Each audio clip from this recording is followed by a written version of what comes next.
اعوذ باللہ من الشیطان الرجیم بسم اللہ الرحمن الرحیم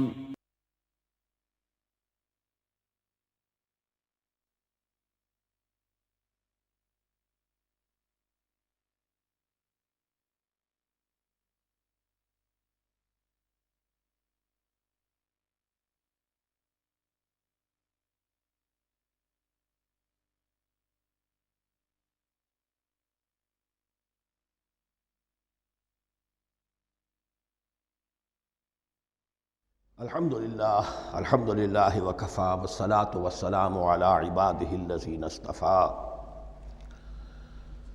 خصوصاً علی افضلہم وخاتم النبیین محمد الامین وعلی آلہ وصحبہ اجمعین،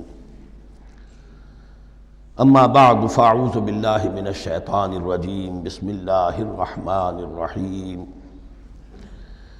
افتطمعون ان یؤمنوا لکم وقد کان فریق منہم یسمعون کلام اللہ ثم یحرفونہ من بعد ما عقلوہ وہم یعلمون۔ صدق اللہ العظیم۔ رب اشرح لی صدری ویسر لی امری واحلل عقدۃ من لسانی یفقہوا قولی۔ اللہم ربنا الہمنا رشدنا واعذنا من شرور انفسنا، اللہم ارنا الحق حقا وارزقنا اتباعہ وارنا الباطل باطلا وارزقنا اجتنابہ، اللہم وفقنا لما تحب وترضى، اللہم ربنا آنس وحشتنا فی قبورنا وارحمنا بالقرآن العظیم، اللہم اجعلہ لنا اماما ونورا وہدا ورحمہ، اللہم ذکرنا منہ ما نسینا وعلمنا منہ ما جہلنا، وارزقنا تلاوته آناء اللیل وآناء النہار واجعلہ لنا حجتا یا رب العالمین، آمین۔ اب تک ہم نے سورہ بقرہ کے 8 رکوع اور اس پر مستزاد صرف 3 آیات کا مطالعہ کیا ہے۔ آج میں چاہتا ہوں کہ ہماری رفتار قدرے تیز ہو۔ تو یہ جو سلسلہ مضمون چل رہا ہے، خطاب امت سابقہ امت مسلمہ بنی اسرائیل، ان کے ساتھ خطاب کا سلسلہ سورہ بقرہ میں 5ویں رکوع سے شروع ہوا اور 15ویں رکوع کے آغاز تک چلے گا۔ یہ 10 رکوع ہیں۔ عرض کر چکا ہوں بار بار، اور اس کو میں چاہتا ہوں آپ اچھی طرح ذہن نشین کر لیں کہ اس میں سے پہلا رکوع جو ہے وہ دعوت کا ہے، وہ بہت فیصلہ کن ہے۔ یہی وجہ ہے کہ دیکھیے اس رکوع کا آغاز ہوا یا بنی اسرائیل اذکروا نعمتی التی انعمت علیکم واوفوا بعہدی اوف بعہدکم وایای فارہبون، اور خود بخود ظاہر ہو رہا ہے اسلوب کلام سے کہ اگلے رکوع سے بات کا رنگ بدل گیا ہے۔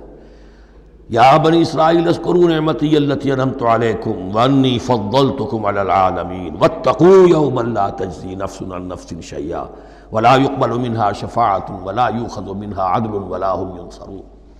یہ تہدید کا انداز ہے، دھمکی کا انداز ہے۔ تو میں نے عرض کیا تھا کہ 5واں رکوع اس خطاب میں بمنزلہ فاتحہ ہے، بہت اہم ہے، اور بقیہ جو 9 رکوع ہیں ان میں بریکٹ کا انداز ہے کہ 2 آیتوں سے بریکٹ شروع ہوتی ہے، انہی 2 آیتوں پر بریکٹ ختم ہوگی۔ یہ ملامت کا خطاب ہے، اور ان کے خلاف ایک مفصل فرد قرارداد جرم جو ہے وائد کی گئی ہے، جس کے نتیجے میں وہ اس منصب سے معزول کر دیے گئے جس پر 2000 برس سے فائز تھے، اور ان کی جگہ پر اب امت محمد، نئی امت مسلمہ علی صاحب الصلاۃ والسلام، اب اس کا نصب، اس کی انسٹالیشن، اور اس کی انسٹالیشن سیریمنی کے طور پر تحویل قبلہ کا معاملہ۔ یہ ربط کلام اگر سامنے نہ رہے تو انسان کھو جاتا ہے قرآن مجید کی طویل صورتوں کو پڑھتے ہوئے کہ بات کہاں سے چلی تھی، کدھر جا رہی ہے، کیا ربط ہے، کیا تعلق ہے، سیاق کلام کیا ہے۔ اس کو میں اس لیے بار بار، حالانکہ مجھے معلوم ہے کہ وقت کم ہے، لیکن میں اس چیز کو زیادہ اہمیت دے رہا ہوں۔ اب ان 9 رکوعوں کے مضامین میں کچھ تو واقعات ہیں، تم نے یہ کیا، تم نے یہ کیا، تم نے یہ کیا۔ ظاہر بات ہے ترجمہ تو کرنا ہوگا، کچھ مختصر وضاحت بھی کرنی ہوگی، لیکن ان کے تفصیل میں جانے کی ضرورت نہیں ہے۔ لیکن آپ نے دیکھا کہ کچھ واقعات کے بعد پھر کچھ ایسے یونیورسل ٹروتھس بیان ہوئے ہیں، ایسے عظیم حقائق کہ جو ابدی حقائق ہیں، ان کا کسی وقت سے، کسی قوم سے، کسی خاص گروہ سے تعلق نہیں، وہ تو اصول ہیں، سنت اللہ ہم انہیں کہہ سکتے ہیں، یہ اللہ کے جو عام قوانین ہیں، قواعد ہیں اس کائنات میں۔ ایک تو قوانین ہے طبعیہ، فزیکل لاز، ایک مورل لاز ہے کہ جو اس دنیا میں اللہ تعالیٰ کی طرف سے کار فرما ہے۔ تو جہاں وہ مورل لاز آتے ہیں جنہیں آپ کہا کرتے تھے جب بچپن میں کہانی پڑھی اور کہانی کے بعد لکھا اس کا مورل لیسن کیا ہے، اس کہانی سے سبق کیا حاصل ہوا، تو تھوڑے تھوڑے وقفے کے بعد وہ آیات آتی ہیں کہ جو اس گویا کہ اس سلسلہ کلام کے اندر یہ انتہائی اہمیت کی حامل ہیں، اس لیے کہ وہ یونیورسل اہمیت کی حامل ہیں، اور ان میں در حقیقت ایک رہنمائی پوشیدہ ہے موجودہ امت مسلمہ کے لیے۔ مثلا جتنا حصہ ہم اب تک پڑھ چکے ہیں ان میں سے پہلے تو وہ آیت یاد کیجئے، وَضُرِبَتْ عَلَيْهِمُ الذِّلَّةُ وَالْمَسْكَنَةُ وَبَاءُوا بِغَضَبٍ مِّنَ اللَّهِ۔ معلوم ہوا کہ ایسا ہو سکتا ہے کہ ایک امت مسلمان ہو، اس پر اللہ کے بڑے فضل ہوئے ہوں، بڑا اکرام ہوا ہو، بہت انعام ہوا ہو، پھر وہ اپنی بے عملی یا بد عملی کے باعث اللہ تعالیٰ کے غضب کی مستحق ہو جائے اور ذلت اور مسکنت اس پر تھوپ دی جائے۔ یہ ایک یونیورسل ٹروتھ وہاں سے نکل آیا کہ ہمیں سوچنا ہوگا، یہ ایک لمحہ فکریہ ہے امت مسلمہ کیا کہ کیا ہم تو کہیں آج اس پوزیشن میں نہیں ہیں۔ حدیث میں آپ کو سنا چکا ہوں، لَيَأْتِيَنَّ عَلَىٰ أُمَّتِي مَا أَتَىٰ عَلَىٰ بَنِي إِسْرَائِيلَ حَسْبَ النَّعْلِ بِالنَّعْلِ۔ دوسرا اسی طرح کا یونیورسل ٹروتھ والا مقام تھا آخری جو ہم نے کل پڑھا ہے، ثُمَّ قَسَتْ قُلُوبُكُمْ وَهِيَ كَالْحِجَارَةِ أَوْ أَشَدُّ قَسْوَةً۔ کسی مسلمان امت کا یہ حال بھی ہو سکتا ہے کہ ان کے دل اتنے سخت ہو جائیں کہ سختی میں پتھروں کو اور چٹانوں کو مات دے جائیں۔ یہ بھی ایک کیفیت ہے جو سامنے آئی، حالانکہ قوم وہ ہے انی فضلتکم علی العالمین، از کجا تاب کجا، لیکن یہ حقیقت بھی ہمارے سامنے آئی کہ یہ چیزیں جو ہیں اپنی جگہ پر امکانات میں سے ہیں۔ البتہ یہاں ایک بات میں عرض کر دوں کہ اس قساوت قلبی میں پوری امت برابر مسلط جو ہے مبتلا نہیں ہوا کرتی ہے، اس میں امت کے جو قائدین ہوتے ہیں اور امت مسلمہ کے قائدین اس کے علماء ہوتے ہیں، سب سے زیادہ شدت کے ساتھ یہ خرابی ان میں آتی ہے، اس لیے کہ باقی لوگ تو پیروکار ہیں، پیچھے چلتے ہیں، وہ اعتماد کرتے ہیں کہ یہ ہے اللہ کی کتاب کے پڑھنے والے، یہ ہے تورات کے حامل، یہ جانتے ہیں، وہ ان کے پیچھے پیچھے چل رہے ہوتے ہیں۔ لیکن جو لوگ جان بوجھ کر اللہ کی کتاب میں تحریف کر رہے ہوں، انہیں تو پتہ ہے ہم کیا کر رہے ہیں۔ جو لوگ جان بوجھ کر حق کو پہچان کر اس کا انکار کر رہے ہیں، انہیں تو پتہ ہے کہ ہم کیا کر رہے ہیں۔ در حقیقت یہ سزا ان پر آتی ہے۔ یہ بات اب ان آیات میں جو آج ہم پڑھنے چلے ہیں بہت زیادہ واضح ہو جائے گی انشاءاللہ۔ فرمایا افتطمعون ان یؤمنوا لکم، تو اے مسلمانوں کیا تم یہ توقع رکھتے ہو کہ یہ ایمان لے آئیں گے تم پر، تمہاری بات مان لیں گے؟ ظاہر بات ہے مسلمانوں کو توقع تھی کہ مشرکین مکہ تو بہت دور تھے دین سے، توحید سے دور، رسالت کا کوئی تصور ہی نہیں، کتاب کوئی ان کے پاس تھی ہی نہیں۔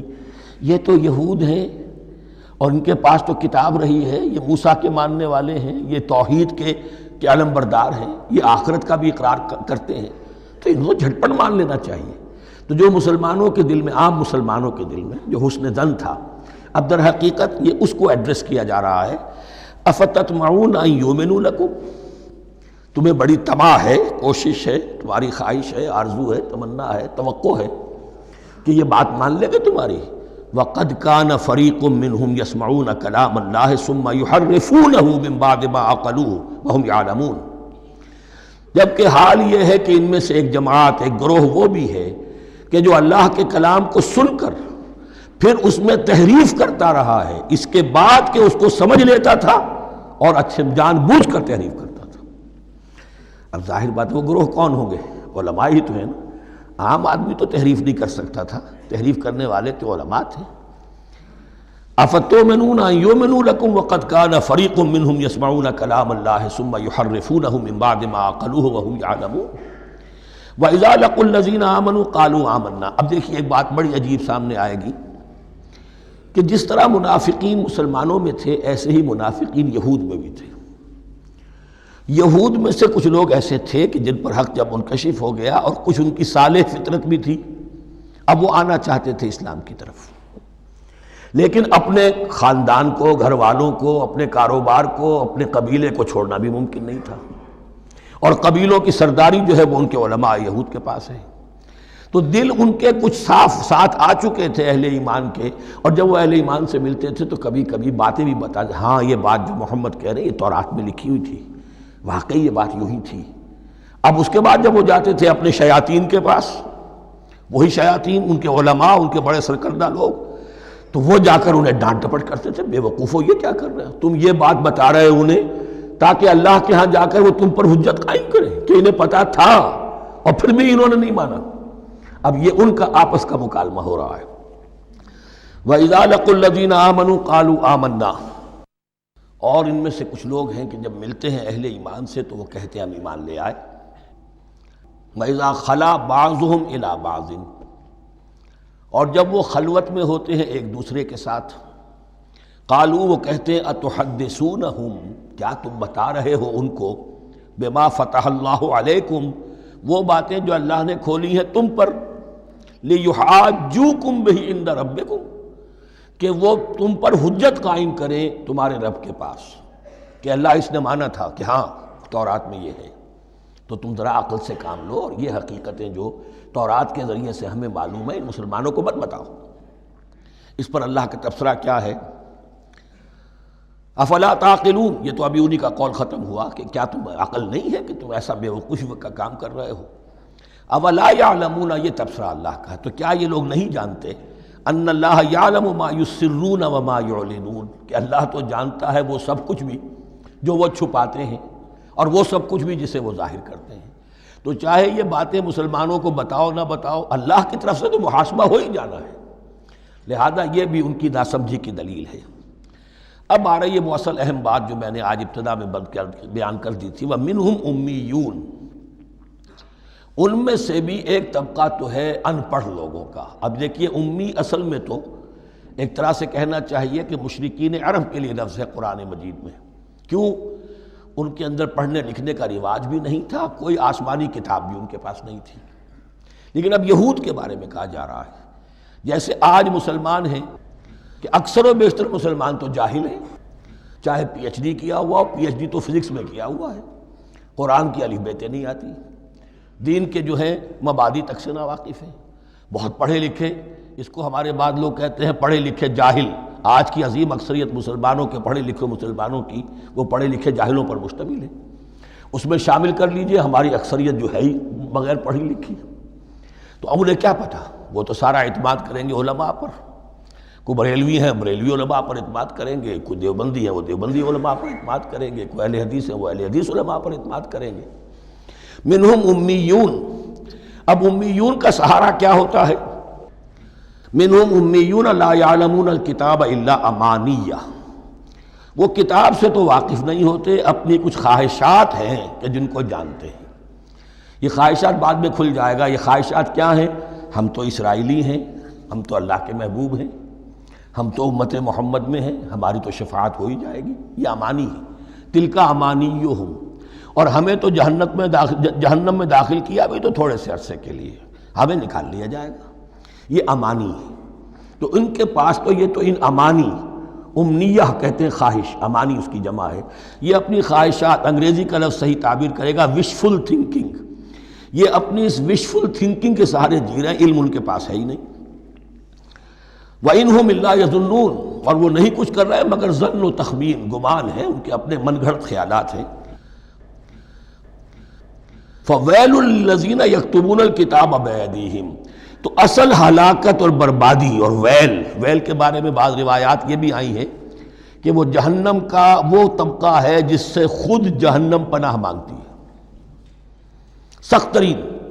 تو وہ ویل، وہ تباہی جو ہے ان کے لیے ہے جو کتاب لکھتے ہیں اپنے ہاتھ سے، ثم یقولون ھذا من عند اللہ، اور پھر کہتے ہیں یہ اللہ کی طرف سے ہے، لیشتروا بہ ثمنا قلیلا، تاکہ حاصل کر لیں اس سے کچھ بڑی گھٹیا سی حقیر سی قیمت، یعنی فتویٰ نویسی جس کا معاملہ ہے۔ اب کوئی شخص آیا، اس نے ایک رائے پوچھی، انہوں نے اپنا جو بھی ہے وہ لکھا، کہا یہی دین کا تقاضا ہے، بس یہی علم ہے، یہی اللہ کی بات ہے۔ اب اس میں کتنا کچھ واقعتاً انہوں نے صحیح بات کہی ہے، کتنی ہٹ درمی سے کام لیا ہے، کتنی کسی رشوت کے مبنی کو رائے دی ہے، خود بدلتے نہیں قرآن کو بدل دیتے ہیں، ہوئے کس درجہ فقیہان حرم بے توفیق. تو یہ ان کے علماء کا کردار تھا. ثم یقولون ھذا من عند اللہ لیشتروا بہ ثمنا قلیلا فویل لہم مما کتبت ایدیہم. تو ہلاکت اور بربادی ہے ان کے لیے اس چیز سے کہ جو ان کے ہاتھوں نے لکھی. وویل لہم مما یکسبون، اور ان کے لیے ہلاکت اور بربادی ہے اس کمائی سے جو وہ کر رہے ہیں.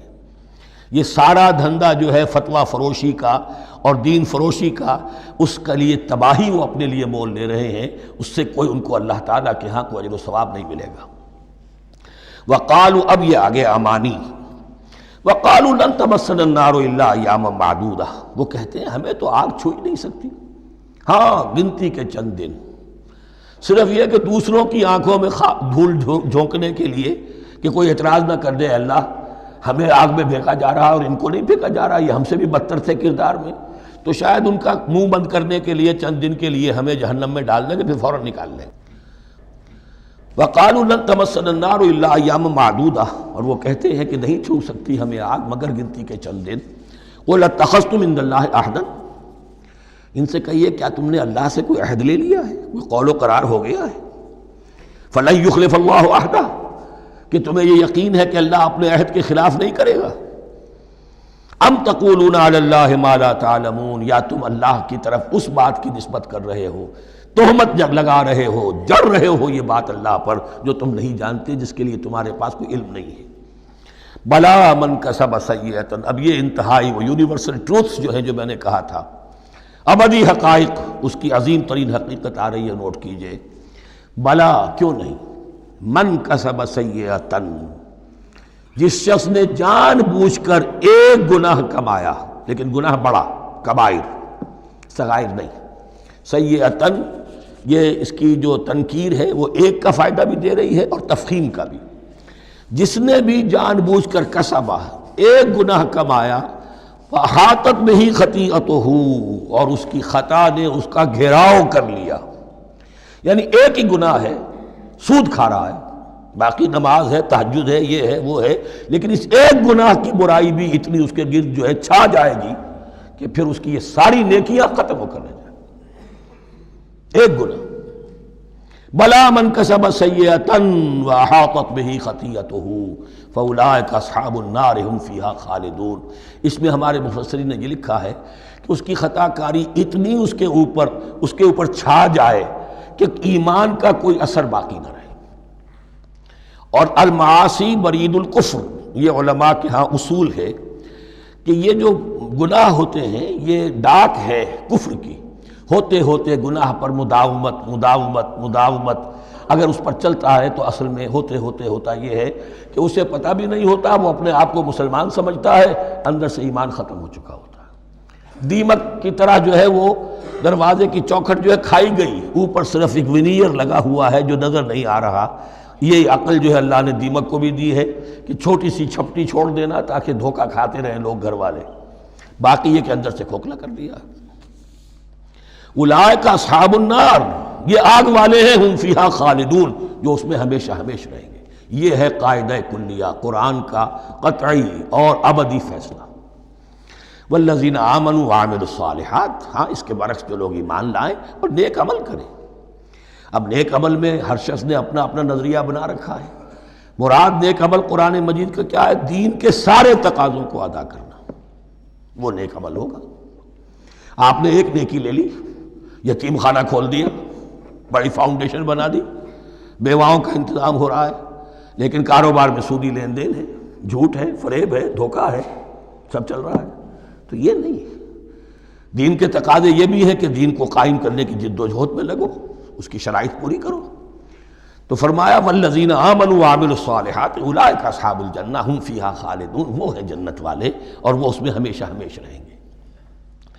وَإِذْ أَخَذْنَا مِيثَاقَ بَنِي إِسْرَائِيلَ لَا تَعْبُدُونَ إِلَّا اللَّهَ، اور یاد کرو جب کہ ہم نے بنی اسرائیل سے عہد لیا تھا تم نہیں عبادت کرو گے کسی کی سوائے اللہ کے. وَبِالْوَالِدَيْنِ إِحْسَانًا، اور اس کے ساتھ دوسرا حکم، اور یہ اہم مقام ہے کہ اللہ کے حق کے فوراً بعد والدین کے حق کا ذکر قرآن مجید میں 4 مقامات پر آیا. ان میں سے ایک مقام یہ ہے وبالوالدین احسانا، والدین کے ساتھ نیک سلوک کرو گے، وذی القربیٰ اور قرابت داروں کے ساتھ بھی، والیتامى اور یتیموں کے ساتھ بھی، والمساکین اور محتاجوں کے لیے بھی، وقولوا للناس حسنا اور لوگوں سے اچھی بات کہو، اچھی بات کہو، صحیح بات کہو، امر بالمعروف کرتے رہو، نیکی کی دعوت دیتے رہو، وَأَقِيمُوا الصَّلَاةَ وَآتُوا الزَّكَاةَ اور نماز قائم کرو، قبائل قائم رکھو اور زکوٰۃ ادا کرو گے، یہ گویا کہ معاہدہ ہو رہا ہے۔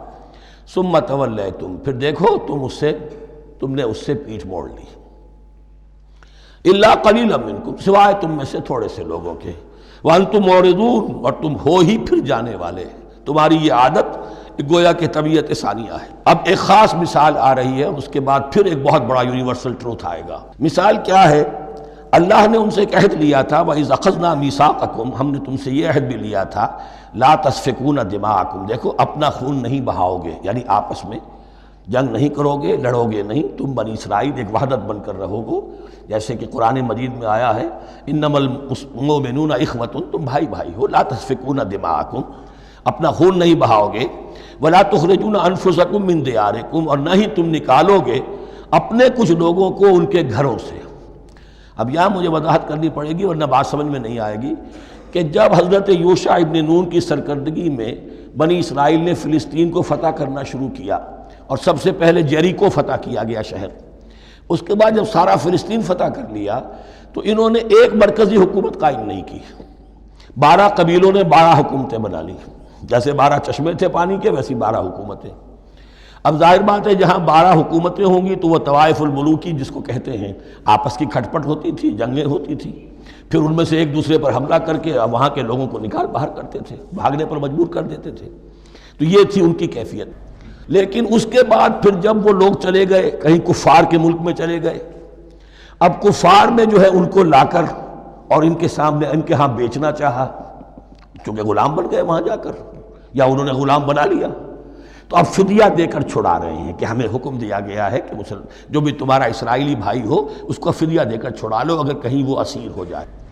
تو ایک حکم کو تو مانا نہیں اور دوسرے پر عمل ہو رہا ہے۔ حکم تو یہ تھا کہ آپس میں خون ریزی کرو ہی نہیں، وہ اس حکم کو تو توڑ دیا، لیکن بڑے متقیانہ انداز میں اب جو اس وقت اس کی وجہ سے جو غلام بن گئے یا اسیر ہو گئے اب ان کو چھڑوا رہے کہ اللہ کا حکم ہے، شریعت کا حکم ہے۔ یہ ہے وہ تضاد جو مسلمان امتوں کے اندر ہو جاتا ہے، اس پر آئے گا وہ یونیورسل ٹروتھ۔ وَإِذْ أَخَذْنَا مِيثَاقَكُمْ لَا يَسْتَسْفِكُونَ دِمَاءَكُمْ جب یاد کرو جب کہ ہم نے تم سے عہد لیا تھا کہ تم اپنا خون نہیں بہاؤ گے، وَلَا تُخْرِجُونَ أَنفُسَكُم مِّن دِيَارِكُمْ اور نہ ہی تم اپنے آپ کو اپنے لوگوں کو ان کے گھروں سے نکالو گے، ثُمَّ أَقْرَرْتُمْ وَأَنْتُمْ تَشْهَدُونَ پھر تم نے اقرار کیا تھا، اس عہد کو اور قول و قرار کو مان لیا تھا پورے شعور کے ساتھ، تشہدون مانتے ہوئے، ثم انتم ہؤلاء پھر تم وہی ہو، تم ہی ہو وہ تو تقتلون انفسکم اپنے ہی لوگوں کو قتل بھی کرتے ہو، وتخرجون فریقا منکم من دیارہم اور اپنے ہی لوگوں میں سے کچھ لوگوں کو ان کے گھروں سے باہر نکالتے ہو، تظاہرون علیہم بالاسم والعدوان ان پر چڑھائی کرتے ہو گناہ کے ساتھ بھی اور زیادتی کے ساتھ بھی، وَإِن یاتوکم اسارا اور اگر وہ قیدی بن کر تمہارے پاس آتے ہیں تفادوہم تو اب تم ان کا فدیہ دے کر انہیں چھڑاتے ہو، وَهُوَ مُحَرَّمٌ عَلَيْكُمْ إِخْرَاجُهُمْ حالانکہ ان کا تو نکالنا ہی تم پر حرام کیا گیا تھا۔ اب یہ واقعہ آپ نے پڑھ لیا، سمجھ لیا، اب دیکھیے اس سے جو سبق ہے، مورل لیسن ہے جو ابدی ہے، أَفَتُؤْمِنُونَ بِبَعْضِ الْكِتَابِ وَتَكْفُرُونَ بِبَعْضٍ تو کیا تم ہماری شریعت کے ایک حصے کو مانتے ہو اور ایک کو نہیں مانتے؟ اب دیکھیے یہ الفاظ اب ہوں گے تعویل عام، جہاں کہیں بھی یہ طرز عمل ہوگا تو یہ آیت اس کو کور کرے گی۔ افتؤمنون ببعض الکتاب وتکفرون ببعض تو کیا تم مانتے ہو ہماری کتاب کے ایک حصے کو اور ایک کو نہیں مانتے؟ فما جزاء من یفعل ذلک منکم تو نہیں ہے کوئی سزا اس کی جو یہ حرکت کرے تم میں سے، الا خزی فی الحیات الدنیا سوائے اس کے کہ دنیا کی زندگی میں رسوائی ہو، ذلت ہو، ویوم القیامہ اور قیامت کے دن یردون الی اشد العذاب وہ لوٹا دیے جائیں شدید ترین عذاب میں، وما اللہ بغافل عما تعملون اور اللہ تعالیٰ غافل نہیں ہے اس سے جو تم کر رہے ہو۔ آج امت مسلمہ پر 100% یہ آیت منطبق ہو رہی، پورے دین پر چلنے کو تیار نہیں۔ ہر گروہ نے کوئی ایک شے حلال کر لی اپنے لیے۔ ملازم پیشہ طبقہ ہے، رشوت حلال ہے، کیا کرے، اس کے بغیر گزارا نہیں ہوتا۔ کاروباری طبقہ ہے، سود کیا کرے، اس کے بغیر تو یہ کاروبار چلتا نہیں۔ ہر ایک کے لیے، ہر ایک نے تو نیکی اور بدی کا ایک امتزاج ہے۔ کل دین جب تک وہ نہ ہو تو اس کی سزا یہ ہے خزی فی الحیات الدنیا، وہ ہمارے اوپر ہے۔ ضربت علیہم الذلۃ والمسکنہ، وہ خز اور وہ ذلت اور مسکنہ تھوپ دی گئی ہے۔ باقی رہ گیا قیامت کا معاملہ، وَيَوْمَ الْقِيَامَةِ يُرَدُّونَ إِلَىٰ أَشَدِّ الْعَذَابِ، شدید ترین عذاب میں۔ تو اپنے طرز عمل سے تو ہم اس کے مستحق ہو گئے ہیں، باقی اللہ تعالیٰ کی رحمت جو ہے دستگیری فرما لے، اس کا اختیار ہے۔ لیکن دھمکی کا پھر انداز دیکھیے، وَمَا اللَّهُ بِغَافِلٍ عَمَّا تَعْمَلُونَ، اللہ غافل نہیں ہے اس سے جو تم کر رہے ہو۔ ہر سال عمرہ فرما کے آ رہے ہیں، کس رقم سے فرما کر آ رہے ہیں یہ اللہ کو معلوم ہے، یہ حلال سے کمائی تھی یا حرام سے۔ رمضان مبارک میں حرم میں پہلی صف میں جگہ ریزرو کرائی ہوئی ہے سیٹھ صاحب نے، اور وہاں کے شرطوں کو بھی رشوتیں دیتے ہیں، اور وہ سمجھتے ہیں کہ ہم تو سارا نہا دھو کر آ گئے، سال بھر جو بھی حرام کمائی کی تھی سب پاک ہو گئے۔ اللہ نا واقف نہیں ہے، اللہ تمہاری داڑھیوں سے دھوکہ نہیں کھائے گا، اللہ تمہارے اماموں سے اور ابا اور قبا سے دھوکہ نہیں کھائے گا۔ He knows you through and through, He sees you through and through. وَمَا اللَّهُ بِغَافِلٍ عَمَّا تَعْمَلُونَ أُولَٰئِكَ الَّذِينَ اشْتَرَوُا الْحَيَاةَ الدُّنْيَا بِالْآخِرَةِ، یہ وہ لوگ ہیں جنہوں نے دنیا کی زندگی اختیار کر لی ہے آخرت کو چھوڑ کر۔ فَلَا يُخَفَّفُ عَنْهُمُ الْعَذَابُ وَلَا هُمْ يُنصَرُونَ، تو اب ان کے لیے نہ تو ان سے عذاب میں تخفیف کی جائے گی اور نہ ان کی کوئی مدد کی جائے گی۔ وَلَقَدْ آتَيْنَا مُوسَى الْكِتَابَ وَقَفَّيْنَا مِن بَعْدِهِ بِالرُّسُلِ، اور ہم نے موسیٰ کو کتاب دی تورات، اور قفینا من بعدہ بالرسل، اور پھر اس کے بعد پے بپے لگاتار ہم رسول بھیجتے رہے۔ ایک بات نوٹ کر لیجئے گا، لفظ رسول اور لفظ نبی میں کچھ فرق ہے، اس وقت تفصیل میں جانے کا موقع نہیں ہے، لیکن یہ تین جوڑے الفاظ کے ایسے ہیں قرآن مجید کی اصطلاحات کے کہ وہ تینوں مترادف کے طور پر بھی استعمال ہو جاتے ہیں اور علیحدہ علیحدہ اپنا مفہوم بھی رکھتے ہیں۔ اور اس کا ایک اصول یہ علماء نے بنایا ہے کہ اذا اجتمع تفرقا واذا تفرقا اجتمع۔ ایک ہے ایمان اور اسلام، اب یہ بھی مسلم مومن ایک ہی شے ہے، لیکن یہ کہ ایک شے تو نہیں ہے، کچھ فرق بھی ہے۔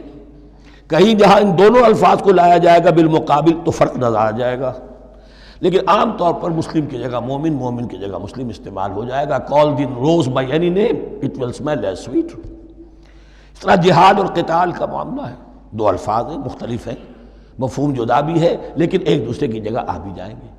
تیسرے نبی اور رسول، فرق ہے، ہر نبی رسول نہیں ہوتا، ہر رسول نبی ہے، یعنی نبی عام ہے، رسول خاص ہے۔ نبی کو جب کسی خاص قوم کی طرف معین طور پر بھیج دیا جاتا ہے تب وہ رسول ہو جاتا ہے، اس سے پہلے اس کی حیثیت ایک ولی اللہ کی ہے، بہت اعلیٰ درجے کا اللہ کا دوست اور ولی جس پر وحی آ رہی ہے۔ عام ولی اللہ میں اور نبی میں فرق یہ ہے، ان پر وحی آتی ہے، ان پر وحی نہیں آتی۔ لیکن اس نبی کو اگر اب آپ بھیج دیں گے کہ جاؤ اذهب الى فرعون، اب وہ رسول ہو گئے، جاؤ اب مدین کی طرف، الى مدین اخاہم شعیبا، اب رسول ہو گئے۔ تو یہ فرق ہے نبی اور رسول کا۔ جیسے آپ کے ہاں سی ایس پی کارڈر ہے، اب وہ ڈی سی بھی لگ سکتا ہے، کہیں وہ جوائنٹ سیکرٹری لگا ہوا ہے، کہیں ناپسندیدہ آدمی ہے تو او ایس ڈی لگایا ہوا ہے کہیں، لیکن اس کا کارڈر برقرار رہے گا، سی ایس پی تو ہے وہ۔ اسی اعتبار سے ہر نبی ہر حال میں نبی ہے، لیکن اس کو اضافی کیفیت ملتی ہے رسول کی۔ اور ایک بات یہ نوٹ کر لیجئے، نبیوں کو قتل بھی کیا گیا ہے، رسول قتل نہیں ہو سکتے۔ اللہ کا فیصلہ یہ ہے کہ لاغلبن انا ورسلی، میں اور میرے رسول تو غالب آ کر رہیں گے۔ جب بھی کسی قوم نے کسی رسول کی جان لینے کی کوشش کی ہے، اس قوم کو برباد کر دیا گیا اور رسول اور اس کے ساتھیوں کو بچا لیا گیا۔ یہ معاملہ ہوا ہے اللہ کا تمام رسولوں کے ساتھ، نبیوں کے ساتھ نہیں۔ حضرت یحییٰ نبی تھے، قتل کر دیے گئے۔ حضرت عیسیٰ رسول تھے، قتل نہیں کیے جا سکتے تھے، ان کو زندہ آسمان پر اٹھا لیا گیا۔ اب وہی دوبارہ آئیں گے۔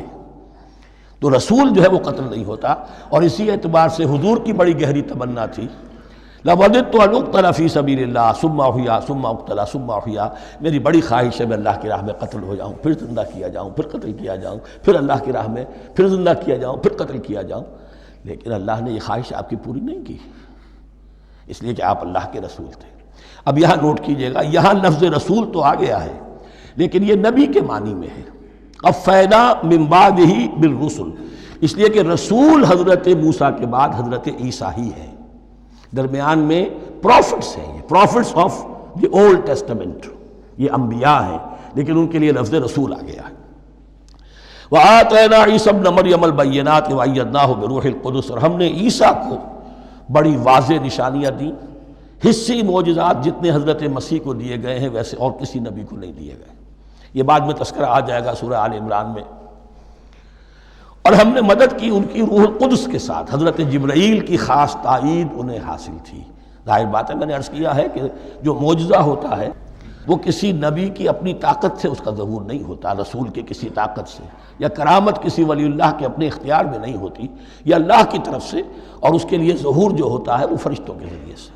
ایدناہ بروح القدس افکلما جاءکم رسول بما لا تہوی انفسکم، اب یہاں پر تبصرہ ہو رہا ہے، جو بھی کچھ یہود نے کیا حضرت مسیح کے ساتھ وہ چونکہ معلوم ہے اس کا تذکرہ نہیں کیا، صرف اس پر تبصرہ ہو رہا ہے۔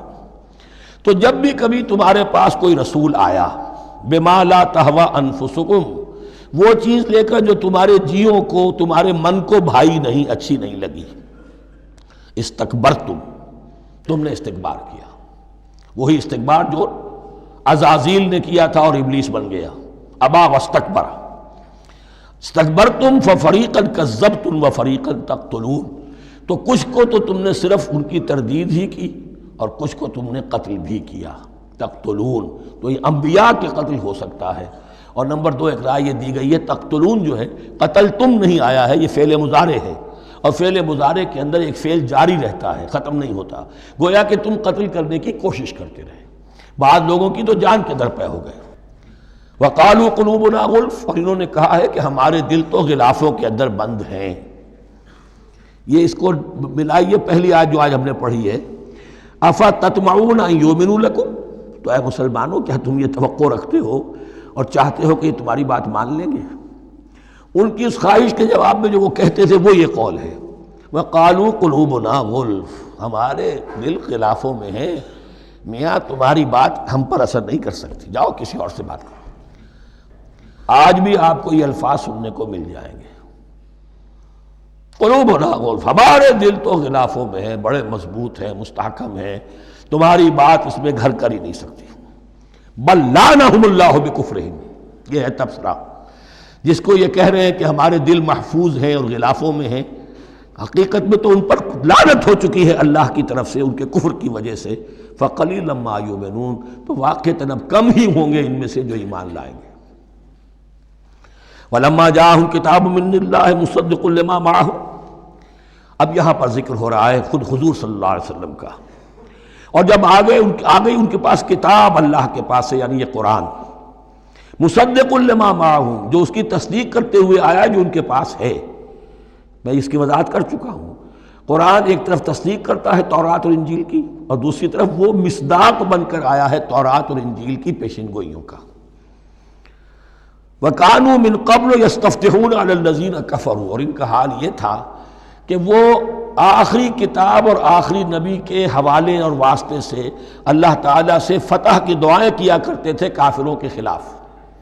ہوتا کیا تھا کہ یہ تین قبیلے مدینے میں آ گئے کہ جو یہودی تھے، بنو قینقاع، بنو نذیر اور بنو قریظہ، اسی میں وہاں رہتے تھے اوس اور خزرج جو یمن سے آئے تھے، اصل عربی قبائل تھے، پھر آس پاس کے قبائل بھی تھے، وہ سب کے سب امیین میں سے تھے، ان کے پاس نہ کوئی کتاب، نہ کوئی شریعت، نہ کسی نبوت سے آگاہ۔ اب ان کے آپس میں جب لڑائیاں ہوتی تھیں اور یہ مار کھاتے تھے، سرمایہ دار تھے، دولت والے تھے، عام طور پر بزدل تھے، لہذا جب بھی کبھی مقابلہ ہوتا تھا مار کھاتے تھے، تو وہاں یہ کہا کرتے تھے کہ ابھی تو تم ہمیں مار لیتے ہو، دبا لیتے ہو، نبی آخری زمان کی آنے کا وقت آ چکا ہے، وہ نئی کتاب لے کر آئیں گے، جب وہ آئیں گے ہم ان کے ساتھ ہو کر جب تم سے جنگ کریں گے تو تم ہمیں شکست نہیں دے سکو گے، ہمیں فتح حاصل ہوگی۔ اور دعا کیا کرتے تھے اللہ اس نبی آخر الزماں کا ظہور جلد ہو تاکہ اس کے واسطے سے اور اس کے ذریعے سے اس کے صدقے ہمیں فتح مل سکے۔ یہ دعائیں تھیں۔ چونکہ خزرج اور اوس کے لوگوں نے ان کی یہ دعائیں سنی ہوئی تھیں، یہی وجہ ہے کہ حج میں سن 11 نبوی کے حج میں یا سن 10 نبوی کے حج میں جب وہاں پر 6 آدمیوں سے حضور نے بات کی جو خزرج کے تھے سب کے سب، انہوں نے کلنکھیوں سے ایک دوسرے کو دیکھا، معلوم ہوتا ہے یہ وہی نبی ہیں جن کا ذکر یہ یہودی کرتے ہیں، تو اس سے پہلے کہ وہ ایمان لائے تم ایمان لے آؤ۔ گویا کہ وہ علم بالواسطہ طور پر جو انہیں پہنچا تھا وہ ان کے لیے کتنا بڑا سرمایہ بن گیا، ان کی نجات کا ذریعہ بن گیا، اور وہ علم جو ان کے پاس تھا تعصب کی وجہ سے اور تکبر کی وجہ سے وہ اسی طرح رہ گئے۔ فَذَهَبَ اللَّهُ بِنُورِهِمْ وَتَرَكَهُمْ فِي ظُلُمَاتٍ لَا يُبْصِرُونَ صُمٌّ بُكْمٌ عُمْيٌ فَهُمْ لَا يَرْجِعُونَ۔ وَلَمَّا جَاءَهُمْ كِتَابٌ مِّنْ عِندِ اللَّهِ مُصَدِّقٌ لِّمَا مَعَهُمْ وَكَانُوا مِن قَبْلُ يَسْتَفْتِحُونَ عَلَى الَّذِينَ كَفَرُوا فَلَمَّا جَاءَهُم مَّا عَرَفُوا كَفَرُوا، تو جب ان کے پاس آ گئے وہ چیز جسے انہوں نے پہچان لیا پھر انہوں نے کفر کیا۔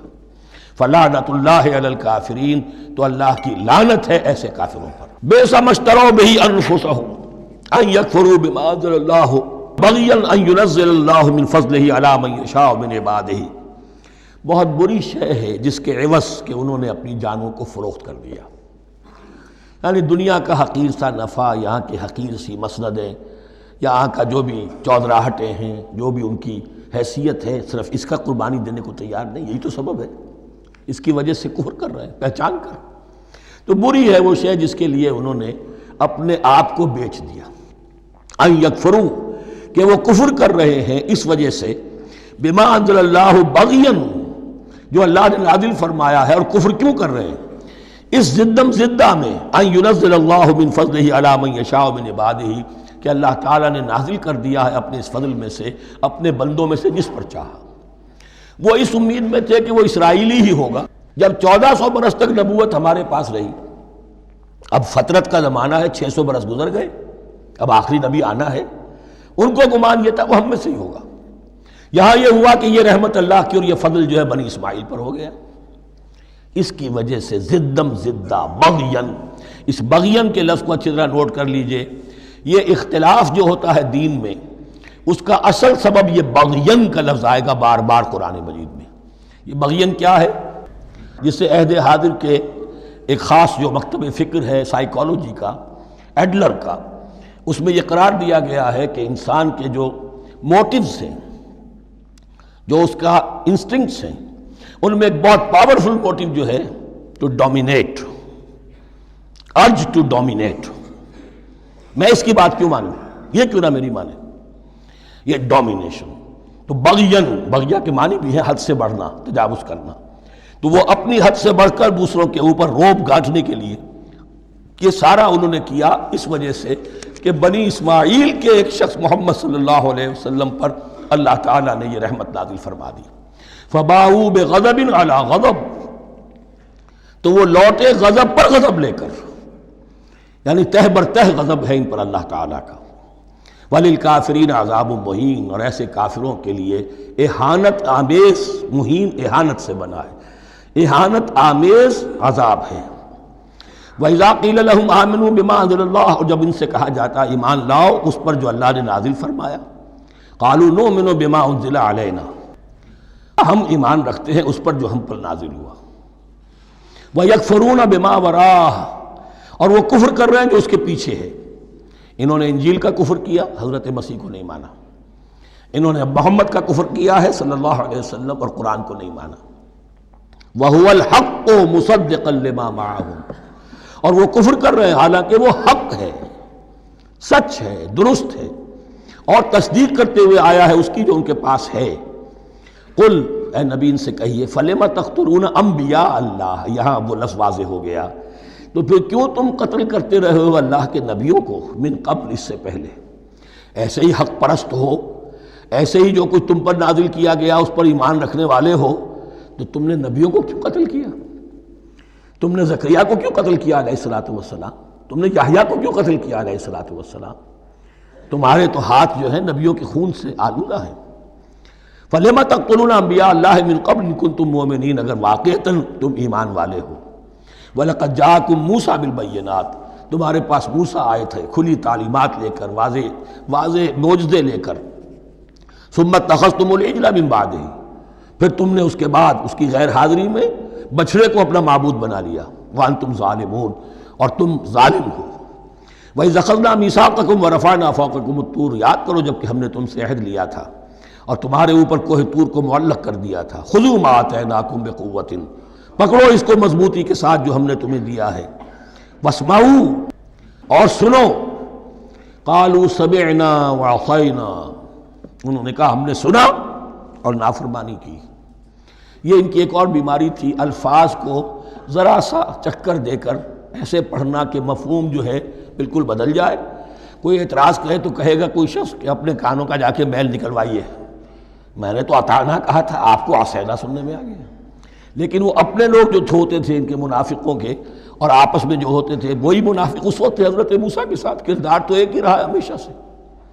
اس کردار کے لوگ جو ہیں یہ حرکتیں کرتے تھے، اور پھر ان سے سرزنش کی جاتی کہ بھائی ہم نے تو کہا تھا سمعنا واطعنا، آپ کے اپنی سماعت میں کوئی خلل ہوگا. قالوا سمعنا وعصینا، ہم نے سنا اور ہم نے رد کیا، نافرمانی کی. وَأُشْرِبُوا فِي قُلُوبِهِمُ الْعِجْلَ بِكُفْرِهِمْ، اور ان کے اس کفر کی پاداش میں یا کفران نعمت کی سزا کے طور پر ان کے دلوں میں بچھڑے کی محبت اور تقدس جو ہے وہ پلا دیا گیا. قُلْ بِئْسَ مَا يَأْمُرُكُمْ بِهِ إِيمَانُكُمْ إِن كُنتُم مُؤْمِنِينَ، کہیے ان سے بری ہیں یہ باتیں، برا ہے وہ جس کا کہ حکم دے رہا ہے تمہیں تمہارا ایمان کے ساتھ یہ حرکتیں. ان کنتم مومنین، اگر تم مومن ہو تو کیا ایمان کے ساتھ یہ حرکتیں ممکن ہوتی ہیں؟ قل ان كانت لكم الدار الآخرة عند الله خالصة من دون الناس فتمنوا الموت ان كنتم صادقین. پھر یہ ایک یونیورسل ٹروتھ آ رہا ہے بہت اہم، اس کو کرتے ہوئے خود انٹروسپیکشن کی ضرورت ہے پڑھتے ہوئے، کیونکہ ان کا یہ خیال تھا نحن ابناء اللہ وحباؤہ، ہم تو اللہ کے بڑے چہیتے ہیں، بڑے لاڈلے ہیں، اولیاء ہیں، ہم پسندیدہ لوگ ہیں. We are the chosen people of the lord, یہ ان کا کہنا جو ہے یہ تو ان کی بڑی کھلی بات ہے. اور ان کا کہنا ہے کہ آخرت کا گھر تو ہمارے لیے ہے ہی ہے، اٹھا لو. اب دیکھیے لٹمس ٹیسٹ ان کے سامنے رکھا جا رہا ہے، لیکن یہ لٹمس ٹیسٹ میرے اور آپ کے لیے بھی ہے. قل ان كانت لكم الدار الآخرة عند الله خالصة من دون الناس، اے نبی ان سے کہیے کہ اگر تمہارے لیے آخرت کا گھر اللہ کے پاس خالص کر لیا گیا ہے دوسرے لوگوں کو چھوڑ کر، یعنی تمہاری ریزرویشن ہو چکی ہے وہاں، تمہارے لیے تو جنت ہی جنت ہے. فتمنوا الموت ان کنتم صادقین، تو اگر تم سچے ہو تو تمہیں موت کی تمنا کرنی چاہیے، موت کی تمنا کرو. اگر اتنا ہی یقین ہے جنت میں داخل ہونے کا تو دنیا میں رہنا تم پر گراں ہونا چاہیے. یہاں کی تو بہت سی کلفتیں ہیں، بہت سی محنتیں ہیں، مشقتیں ہیں، کتنی کوفت اٹھانی پڑ جاتی ہے. یقین اگر ہو کہ آخرت ہے اور وہاں میرا مقام جنت میں ہے تو زندگی تو لائبلٹی معلوم ہونی چاہیے، ایسٹ معلوم نہیں ہونا چاہیے. پھر تو دنیا سجن نظر آنی چاہیے، جیسا کہ حدیث میں فرمایا گیا الدنیا سجن المومن و جنت الکافر، یعنی کم سے کم یہ کہ دنیا میں زیادہ رہنے کی آرزو تو نہ ہو،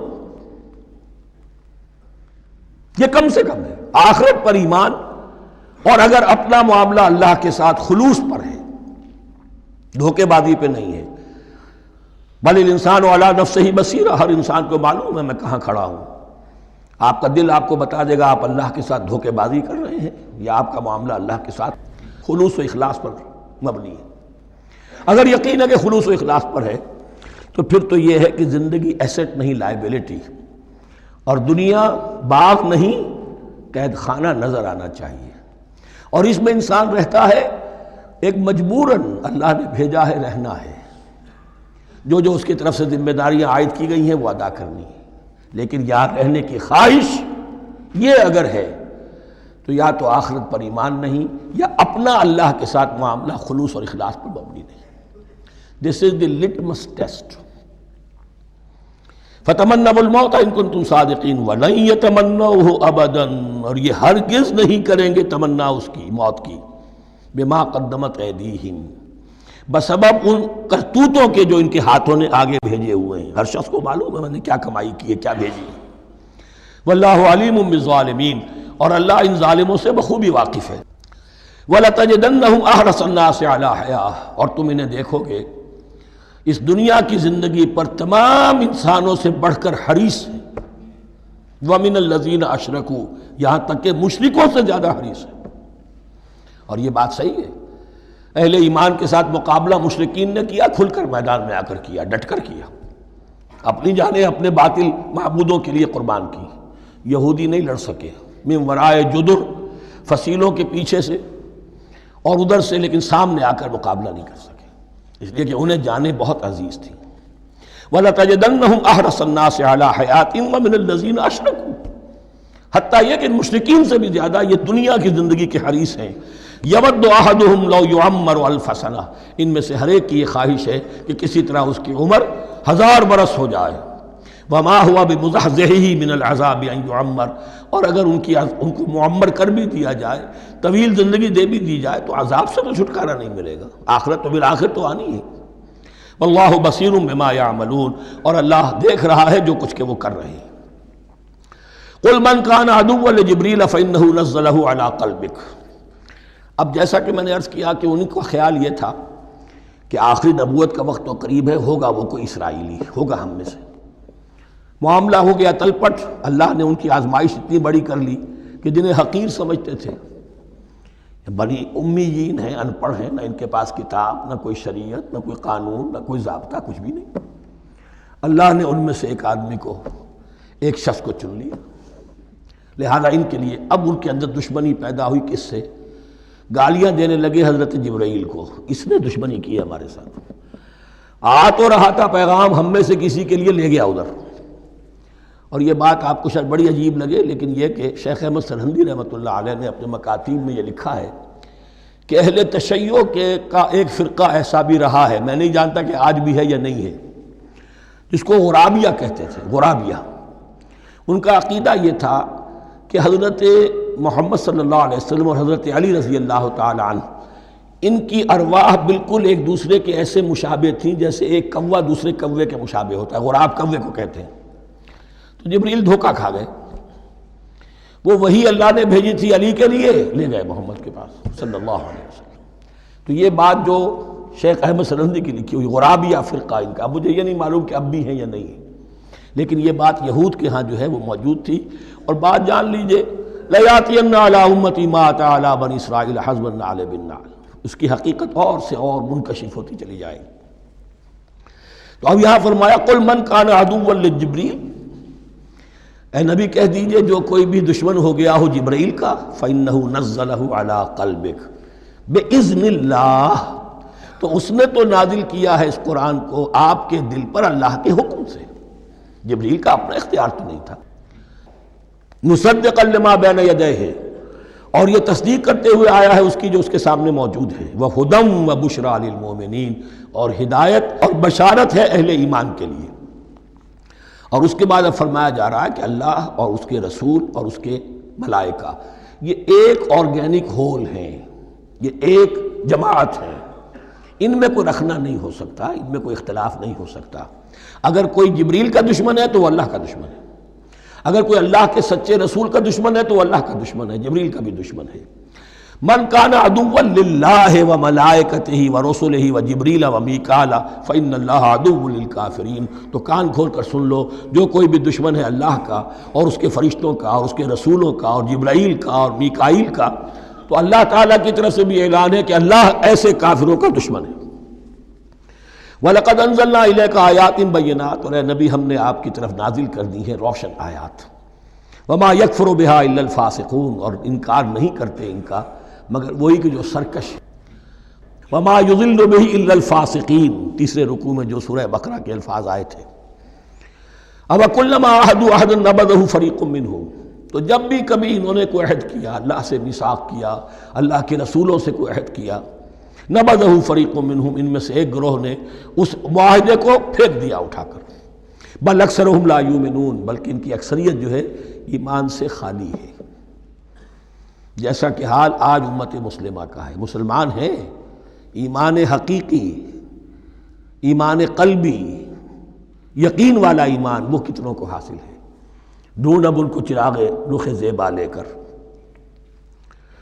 وَلَمَّا جَاءَهُمْ رَسُولٌ مِّنْ عِندِ اللَّهِ مُصَدِّقٌ لِّمَا مَعَهُمْ نَبَذَ فَرِيقٌ مِّنَ الَّذِينَ أُوتُوا الْكِتَابَ۔ پھر وہی بات، اور جب آئے ان کے پاس اللہ کی طرف سے ایک رسول یعنی محمد صلی اللہ علیہ وسلم، مصدق لما معہم، اور تصدیق کرتے ہوئے آئے ہیں اس کی جو ان کے پاس موجود ہے، ان کے ساتھ ہے، نبذ فریق من الذین اوتوا الکتاب کتاب اللہ وراء ظہورہم، ان کی ایک گروہ، ان کی ایک جماعت نے اللہ کی کتاب کو اپنی پیٹھوں کے پیچھے پھینک دیا، کأنہم لا یعلمون، گویا کہ وہ جانتے ہی نہیں، انجانے سے ہو کر رہ گئے، نہیں ہمیں کچھ پتہ نہیں۔ ان کے عوام پوچھتے ہوں گے کیا یہ وہی نبی ہیں جن کا ذکر نہیں، کیا بولے، کوئی یقین سے نہیں کہہ سکتے، کچھ نہیں، ابھی دیکھیں گے، تیل دیکھو، تیل کی دھار دیکھو، کأنہم لا یعلمون، جیسے انہیں علم نہیں ہے۔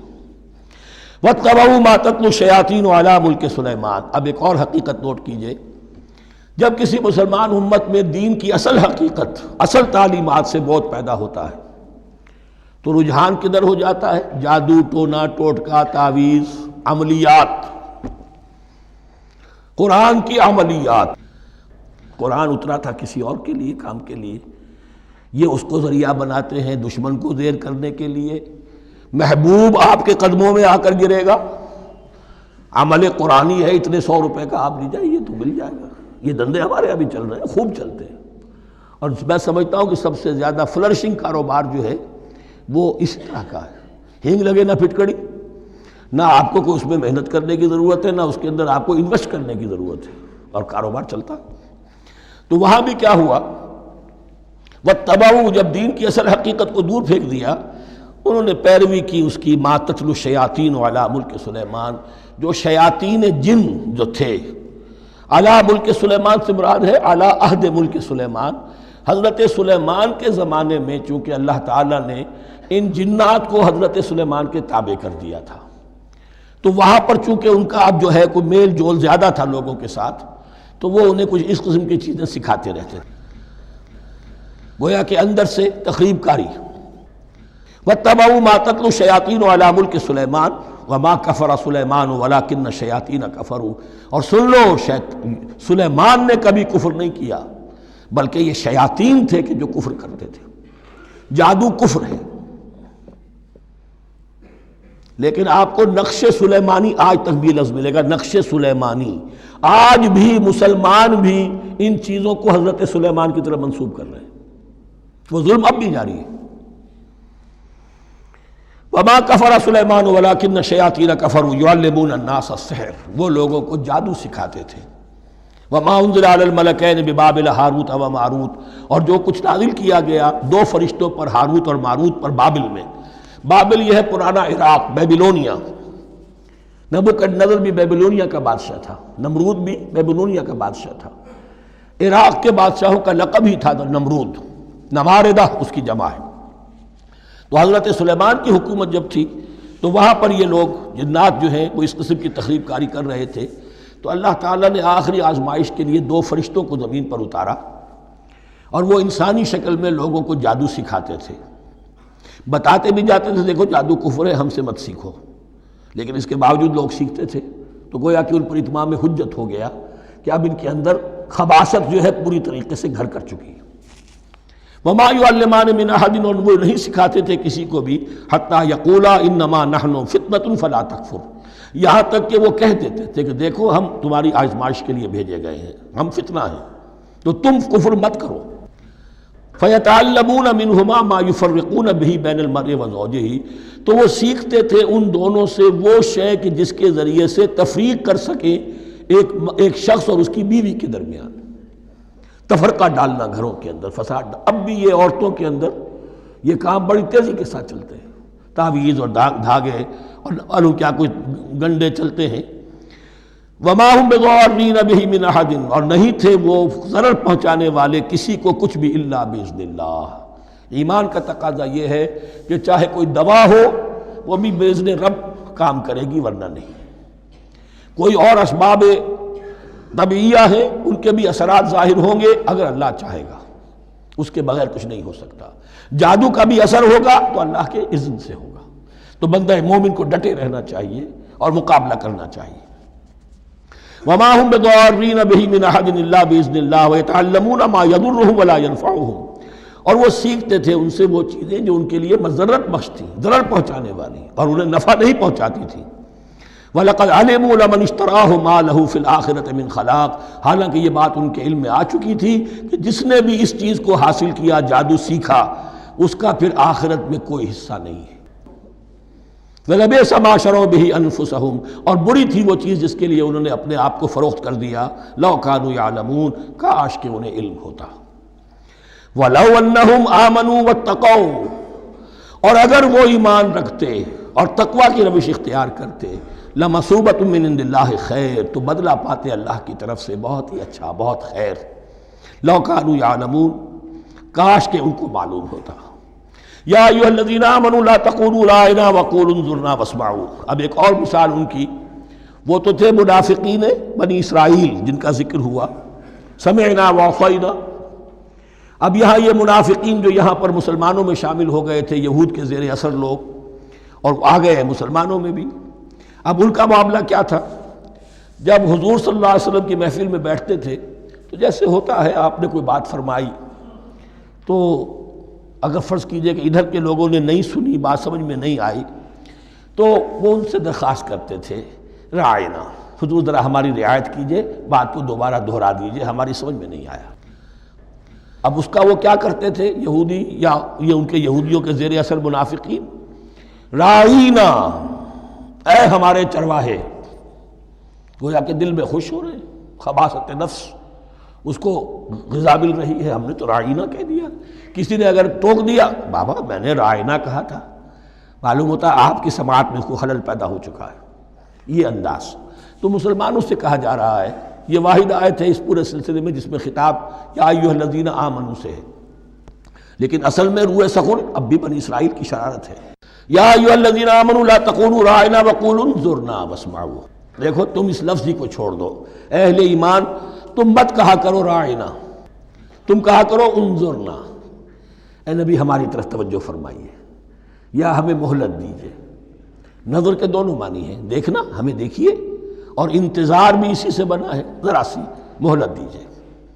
واسمعوا، اور دوسرے یہ کہ توجہ سے سنا کرو تاکہ دوبارہ پوچھنے کی ضرورت ہی پیش نہ آئے۔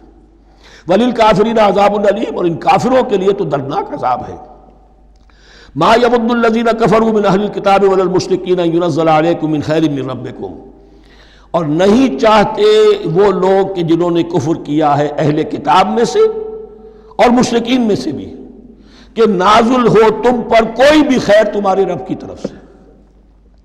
یہ اہل کتاب بھی اور مشرکین مکہ بھی، یہ جل رہے ہیں حسد میں، حسد کی آگ میں، کہ یہ کلام پاک تمہیں کیوں دے دیا گیا، یہ آخری منصب نبوت کا جو ہے، خاتم النبیین، یہ منصب جو ہے یہ انہیں کیوں مل گیا؟